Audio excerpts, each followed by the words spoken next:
한 단계 레벨업하는 시간이죠. 섬세한 포트의 결정판, 텐베거의 여신, 주식명가 MTNW 2022 상반기 베스트 어드바이저 아이린 위원님과 함께합니다. 위원님 안녕하십니까? 네, 안녕하세요. 네, 위원님과 또 바로 시장 점검해 보도록 하겠습니다. 내년에도 인플레 안 잡힐 것이다. 그래서 금리 인상을 멈출 수 없다라는 기조 속에서 투자 심리가 꽤 많이 위축이 되어 있습니다. 지난 금요일 미국 증시 일제히 하락했고 오늘 우리 시장도 눈치를 굉장히 많이 보고 있는데요.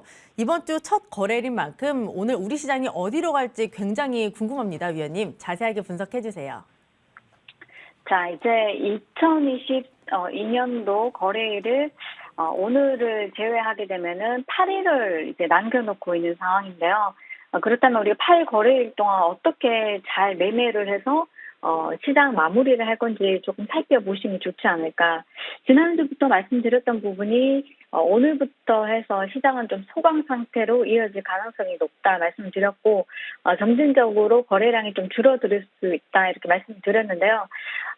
이제 FOMC 이후에 미국 시장 같은 경우도 3거래일 동안 연속적으로 하락하는 흐름이 보여졌고, 이어서 이제 뉴욕의 연준총재 같은 경우도 인플레이션 같은 경우 내년에 3%에서 3.5% 정도 둔화되는 모습이 예상이 되는데, 일단 고용 시장이 굉장히 좋다 보니까 여전히 견조하고, 그리고 이제 인플레이션 같은 경우 3%대 둔화되더라도 여기서 이제 연준이 바라는 2%대까지 낮추기 위해서 어떻게 이 부분을 낮출 수 있을까? 결국에는 금리 인상이 충분히 더 가능하다. 실제적으로 물가 압력이 여전히 강하기 때문에 한동안 금리가 고금리 수준이 필요한 상황이다 이렇게 얘기가 나왔었고요. 그렇다면 지난번에 FOMC에서 연준 위원들이 이제 제시한 점도표보다 좀 더 금리를 높게 가져갈 수도 있다는 얘기가 나오고 있습니다. 그래서 사실상 이제 내년 같은 경우 5.1% 기준금리 중앙값을 보면은 5.1%, 내후년 같은 경우는 4.1%를 이제 우리가 예상을 하고 있는데, 그렇다면 여기서 5.1%가 아니라 사실상은 좀 더 높게 제시도 가능하다는 얘기가 나오면서 시장 또 이 부분에 조금 시장 부정적으로 좀 해석을 하고 있고요. 그리고 이제 미국 시장 12월 제조업 PMI하고 서비스 PMI 같은 경우 이제 예상치를 하회해서 발표가 되었습니다. 이 부분이 이제 경기 침체 우려감이 지속적으로 제기가 된다는 부분이죠. 그래서 이런 부분도 이제 시장에서 긍정적이다기보다 이제 부정적인 영향을 주다 보니 시장이 조금 더 사실상 우리가 반도체나 2차 전지나 이런 종목들, 자동차 관련주들이 가지 못하고 조금 밀어내는 흐름인데, 지금 최근의 움직임을 본다면 테마주 중심으로 굉장히 또 많이 움직이는 흐름이고, 사실상 시장의 주도주가 좀 없습니다. 그래서 돌아가면서 파동이 나오는 흐름이기 때문에 연말까지 연초과 내년 연초까지는 좀 확인하고 가는 흐름이 조금 좋지 않을까 이렇게 보고 있고요.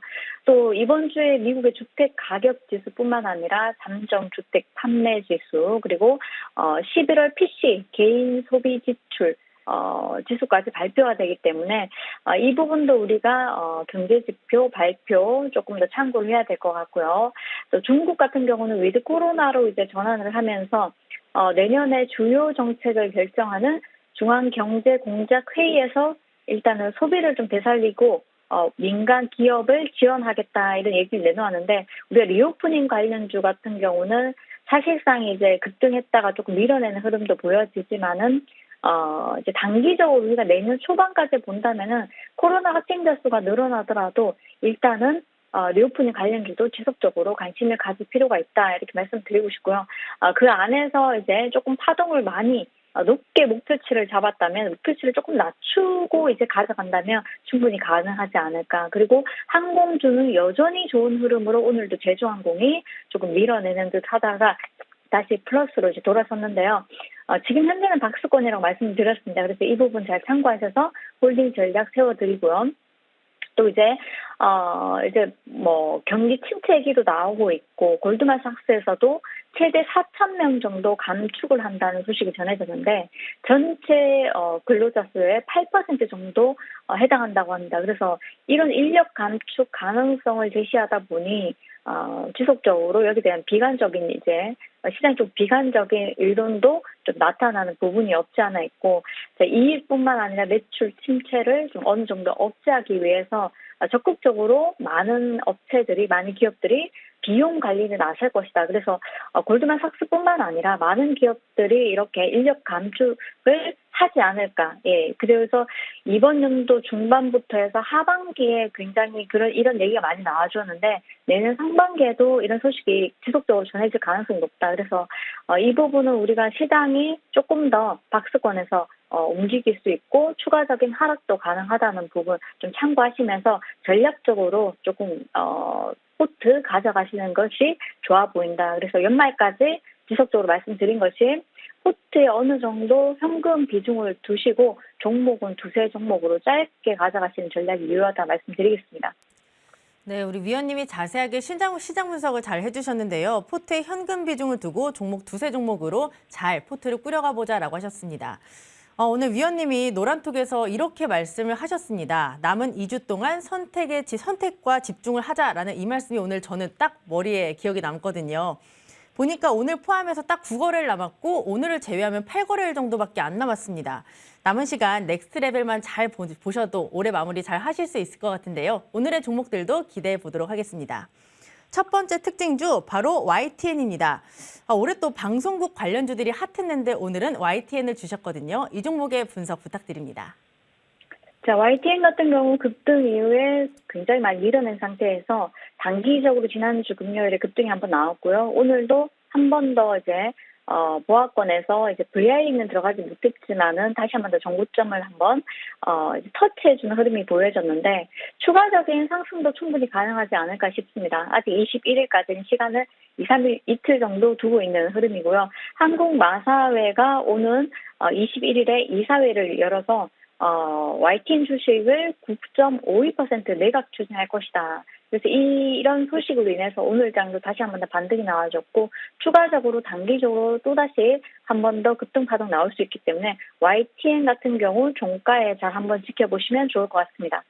네, 오늘 아침 위원님이 노란톡에서도 언급을 해주셨던 종목인데요. 추가적인 상승도 가능하지 않을까? 이에 따라 종가까지 지켜보자라고 하셨으니까 잘 참고해 보도록 하겠습니다. 그 다음 종목도 바로 확인해 보죠. 위원님이 이 종목을 굉장히 좋아하시는 것 같은데요. 바로 제주은행입니다. 일주일에 한 번씩은 꼭 언급을 해주시는 것 같아요. 지난 금요일에 25% 급등하면서 장을 마쳤는데 오늘 조금 더 봐도 될지 굉장히 궁금합니다, 위원님. 어찌 보면 수익도 많이 주었는데 애증의 종목이기도 하죠. 그래서 또 한 번 공략을 해보자 말씀드리겠습니다. 자, 제주은행 같은 경우는 정고점 돌파까지도 우리가 한번 전망을 하면서 ECB에서 그리고 지난주 보면 BOE에서 그리고 스위스은행도 마찬가지 50bp 이제 75bp 이렇게 금리 인상 단행을 했는데요.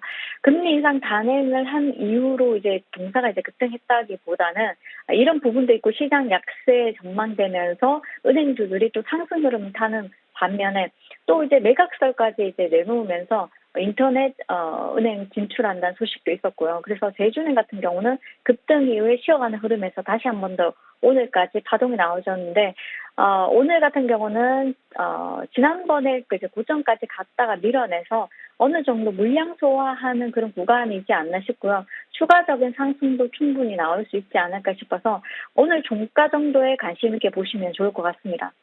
네, 이 종목도 추가적인 상승이 나올 수 있으니까 이 종목도 마찬가지로 종가까지 관심을 갖고 보자라고 하셨는데요. 잘 참고해서 대응해 보도록 하겠습니다. 이번에 종목 AS도 진행해 보도록 할게요. 지난 7일에 주셨던 종목 바로 SCI 평가 정보입니다. 최고가 기준 9%가 넘는 상승률을 기록을 했고요. 방송에서도 그렇고 이 무료 노란톡방에서도 굉장히 자주 언급을 해주시는 종목인데 오늘 약간 쉬어가는 것 같습니다. 그렇다면 지금 접근해봐도 좋을지 여쭤보도록 할게요. 네, 지금도 충분히 접근 가능한 자리고 시장 약세 시 또 우리가 은행주뿐만 아니라 채권 추심업체 관련 주들도 한 번 더 단기적으로 탄력이 나올 수 있는데요. 그리고 4,000원을 돌파해서 단기적으로 물량 맞고 밀어내는 흐름이 있었지만은 지수가 지금 강하게 상승보다는 좀 하락 전망이 우세하기 때문에 전 지금 자리에서도 좀 좋아 보이고요. 추가적인 상승이 나온다면 4,400원 전후로 한 차례 급등이 나오고 이어서 그 이상도 우리가 한번 지켜보면 좋지 않을까 싶습니다. 그래서 SCR 평가 정보는 이전에도 예전에 급등이 한번 나오고 쉬어간 흐름 나왔지만 다시 한 번 더 탄력 잡으면서 뭐 상한가까지도 가기도 했었고요. 그래서 좀 쉬어가는 흐름이 나오더라도 추세는 상승 추세지 않을까. 그래서 시장은 약세인 가운데 은행주나 뭐 채권 추신 업체 같은 경우는 좀 우리가 시장 약세 시 좀 해지 전략으로 가져갈 수 있는 종목이니까요. 이 점 참고하셔서 지금도 좋으니까 관심 있게 보시면 좋을 것 같습니다. 네, 이 종목은 지금 자리에서 충분히 접근이 가능하다라고 하셨고요. 4,400원 전후로 급등이 나올 수 있고 그 이상도 기대해 볼 수 있다라고 하셨습니다. 관련주들까지 함께 해지 전략으로 관심 갖고 보도록 할게요. 그다음 종목도 보겠습니다. 9월 6일에 주셨던 종목 바로 강원에너지입니다. 최고가 기준 80%에 가까운 수익을 기록했습니다. 다만 이번 달 들어서 주가가 살짝 부진했는데 갖고 계신 분들은 걱정을 안 하셔도 되겠죠, 위원님? 지금 가지고 계신 분들은 이제 지금부터 좀 관심을 가지시면 어떨까 싶고요. 오늘 이제 급등이 나오려고 하다가 6% 정도 갔다가 조금 윗골이 나는 흐름인데 오늘 하이드로 리튬이나 어반 리튬이 급등이 나오고 상한가가 이어졌습니다. 또 이 두 종목이 나란히 상한가 안착하면서 다른 리튬 관련주들도 다시 한 번 더 움직이고 있는데요. 자, 우리가 본다면 사실상 이제 리튬 관련주들 오늘 뉴스가 하나 좀 나왔죠. 치솟던 리튬 가격이 하락세를 보이고 있는 가운데 K배터리 핵심 수소나 리튬 같은 경우는 우상향으로 가고 있다 이렇게 얘기가 나왔는데 수소나 리튬 주요 가격 동향을 보니까 10월 27일에는 82불, 키로당 82불이고요. 또 그다음 84불, 12월 15일자 기준으로 85불 해서 꾸준히 뭐 큰 폭은 아니지만은 상승 추세를 타고 있다는 겁니다. 그래서 우상향 추세를 타고 있는 가운데 탄산 리튬 같은 경우는 가격이 11월 24일 기준으로 해서 12월 15일 기준으로 보니까 톤당 79.5불에서 74불까지 조금 밀어내는 흐름이 보여지더라는 겁니다. 그래서 수소나 리튬 관련주들이 뭐 사실상 급등했다가 많이 빠졌다가 다시 한 번 더 급반등이 나오고 있는데 그렇다면 우리가 다시 한 번 더 강원에너지 같은 경우는 자리도 많이 21선까지 밀려진 상황에서 61선까지 밀려진 상황에서 충분히 지금 자리에서 반등을 도모하고 추가적인 상승이 나올 수 있지 않을까 해서 여러분들께 이제 다시 한 번 더 추천해드리고요. 그렇다면 이 종목 같은 경우는 단기적으로 10% 전후 정도 수익권에서 분할 익절을 하시면 좋겠다. 네, 말씀드리겠습니다. 네, 충분히 지금 자리에서 관심 갖고 봐도 좋다라고 하셨고요. 단기적으로 10% 수익권 내에서 전략을 가져가 보도록 하겠습니다. 종목 에이스까지 자세하게 받아봤고요. 이번에 또 굉장히 중요한 시간이죠. 수익으로 가는 넥스트 레벨을 확인해 볼 시간입니다. 오늘 위원님의 종목은 무엇일까요? 자, 오늘은 사실상 나노 CMS가 실적이 굉장히 부진을 좀 딛고 빠르게 조금 회복을 조금 하는 흐름인데 오늘 나노 CMS하고 같이 이렇게 우리가 보셔야 되는 종목 서울 바이오시스라는 종목을 추천해드리도록 하겠습니다. 사실상 지금 코로나 관련주 해가지고 뭐 순환매가 조금 나오는 흐름입니다. 그래서 네, 지금 잠시 전화 연결이 잘 안 되는 관계로 시장의 분위기 먼저 좀 체크해 보도록 하겠습니다. 시장은 전반적으로 지금 조정권에 있습니다. 코스피의 낙폭이 조금씩 깊어지면서 0.5%의 하락세를 보여주고 있고요. 2347선에서 움직임 보여주고 있습니다. 코스닥은 보합권에서 움직임 보여주고 있는데요. 지금 상승 전환했지만 상승세가 조금 미약한 상황입니다. 717선에서 움직임 보여주고 있고요. 수급 상황도 확인해 보도록 하겠습니다. 네, 코스피에서는 개인과 기관의 매수세가 유입되고 있지만 매수세가 그렇게 크지는 않은 상황이고요. 외국인의 매도세가 짙습니다. 811억 원 팔고 있고요. 코스닥도 확인해 보도록 하겠습니다. 네, 코스닥에서도 개인과 기관의 매수세가 유입되고 있습니다. 코스피도 비슷한데요. 외국인은 457억 원의 매도세를 보여주고 있고요. 그리고 시가총액 상위 종목들의 움직임도 확인해 보도록 하겠습니다. 네, 오늘 시가총액 상위 종목들은 전반적으로 부진한 가운데 삼성전자가 0.3% 하락세, LG 에너지솔루션의 낙폭이 꽤나 깊죠. 2% 약세를 보여주고 있고요. 그 가운데서 SK 하이닉스가 지금 나름대로 선방을 하고 있습니다. 1.1%의 오름세를 보여주고 있고요. 지금 전화가 지금 고르지 않은 상태로 제가 또 넥스트레벨 종목을 또 소개해 드리도록 하겠습니다. 우리 위원님이 나노 CMS와 함께 볼만한 종목으로 바로 서울 바이오시스를 주셨는데요. 글로벌 UV LED 1위 기업이라고 하고요. 서울 반도체 살균 기술 바이오레즈를 제네시스 공급하고 있다라고 합니다.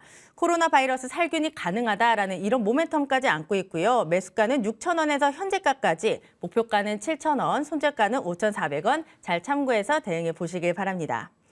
네, 그리고 오늘 위원님의 무료 공개 방송 준비돼 있습니다. 올해 폐장까지 딱 9거래일 남았는데요. 이제 슬슬 또 내년을 준비하셔야 되겠죠. 제2의 박셀바이오 그리고 휴림로봇이 궁금하시다면, 내년에 템베거 종목이 굉장히 궁금하시다면 우리 위원님의 무료 방송 8시에 있습니다. 꼭 함께 하시길 바라고요. 저 많은 정보가 궁금하시다면 밑에 자막으로 가고 있습니다. QR코드를 찍어서 아이린 위원님의 무료 방송 함께 해보시길 바랍니다. 네, 오후장 작전 타임 저희가 준비한 소식은 여기까지입니다. 내일 더 알차게 준비해서 찾아뵙도록 할게요. 함께해 주신 여러분 고맙습니다.